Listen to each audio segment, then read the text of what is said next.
సభా అధ్యక్షులు సీనియర్ న్యాయవాది విశ్వకర్మ జిల్లా అధ్యక్షులు గురుప్రసాద్ గారికి, తర్వాత ఈరోజు ముఖ్య అతిథులు మన ఎన్డీఏ కూటమి ఉమ్మడి అభ్యర్థి దగ్గుపాటి వెంకటరమణ ప్రసాద్ గారికి, ఎంపీ అభ్యర్థి అంబికా లక్ష్మణ్ గారికి, మైనార్టీ సోదరులు సాలార్ భాషా గారికి,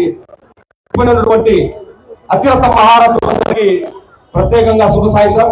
మరీ ముఖ్యంగా ఈరోజు మనం చూసుకున్నట్లయితే ఎన్డీఏ కూటమిని ఈరోజు ఎందుకు గెలిపించాలి రాష్ట్రంలో అంటే, మనం ఈ 5 ఏళ్ల పరిపాలన చూసాం. ఈ 5 ఏళ్ల పరిపాలనలో ఎంత విధ్వంసంగా పరిపాలన సాగిందో, ఎన్ని దౌర్జన్యాలు జరిగాయో మీ అందరికీ తెలుసు.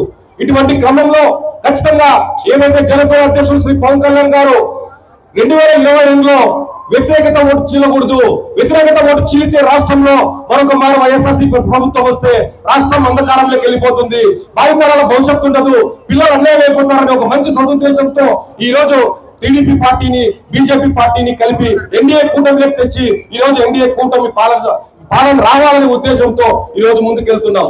ఈ క్రమంలో మీరు ఒక మారందరూ ఆలోచన చేయండి.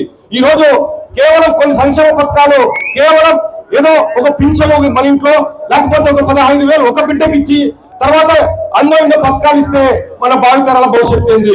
మీ పిల్లల మీద ఎంతో టాలెంట్ ఉంది, మరీ ముఖ్యంగా విశ్వకర్మల్లో మీరు ఆలోచించండి.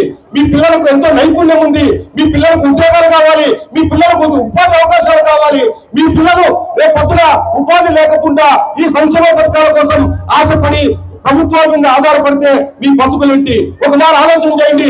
ఈ రోజు ఎన్డీఏ కూటమి కూడా ఉమ్మడి మేనిఫెస్టో స్పష్టంగా చెప్తాంది, మీరు ఈ ప్రభుత్వం ఏదైతే సంక్షేమ పథకాలు ఇస్తామో ఈ సంక్షేమ పథకాల కంటే మెరుగైన సంక్షేమ పథకాలు ఇస్తామని చెప్తున్నాం. ఒక మారు వాలంటీర్లు ఆలోచన చేయండి. ఈ ప్రభుత్వం నిన్న జగన్మోహన్ రెడ్డి గారు మేనిఫెస్టో కూడా వాలంటీర్లకు 1 పైసా పెంచుతానో కనీసం ఎటువంటి భరోసా ఇవ్వలేదు. ఈ రోజు వాలంటీర్లు ఆలోచించండి.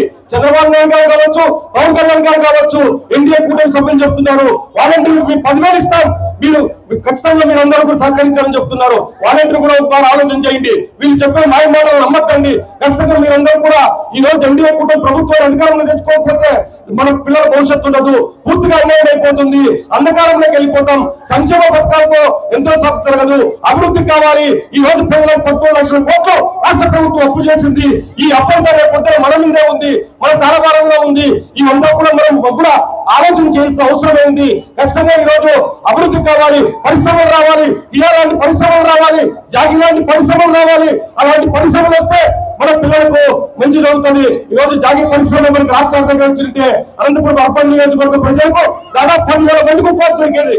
అటువంటి పరిశ్రమ ఈ రోజు మన రాష్ట్రం నుంచి పాల్గొనాలి. ఖచ్చితంగా మనం కూడా ఈ రోజు ఇవన్నీ దృష్టిలో పెట్టుకొని ఎన్డీఏ కూటమి అభ్యర్థులను గెలిపించుకోలేకపోతే మన భవిష్యత్తు అంధకారం అయిపోతుంది.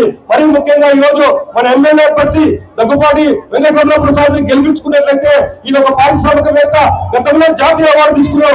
ఈ నాయకుడు మనం గెలిపించుకుందాం. మరోపక్క ఎంపీ అభ్యర్థి అయినటువంటి లక్ష్మీప్రసాద్ గారు, అంబికా లక్ష్మీనారాయణ గారిని మనం గెలిపించుకోవాల్సిన అవసరం ఉంది. ఎందుకంటే అంబికా లక్ష్మీనారాయణ గారు ఒక బీసీ సామాజిక వర్గానికి చెందిన వ్యక్తి. ఖచ్చితంగా ఈయన మన సమస్యలు ఏదైతే ఉన్నాయో మరి బీసీల సమస్యల్ని పార్లమెంట్ లో ఈ రోజు మన ప్రస్తావన తెచ్చి మన ప్రాంతాల సమస్యల్ని మన కరువును తీర్చే పరిస్థితులు ఉన్నాయి. కాబట్టి ఖచ్చితంగా మనం ఎన్డీఏ ఉమ్మడి అభ్యర్థులిద్దరిని సైకిల్ గుర్తుకు ఓటేసి ఖచ్చితంగా గెలిపించుకుందాం. ఎన్డీఏ కూటమిని అధికారంలో తెచ్చుకుందాం. జై హింద్, జై జనసేన, భారత్ మాతాకి జై.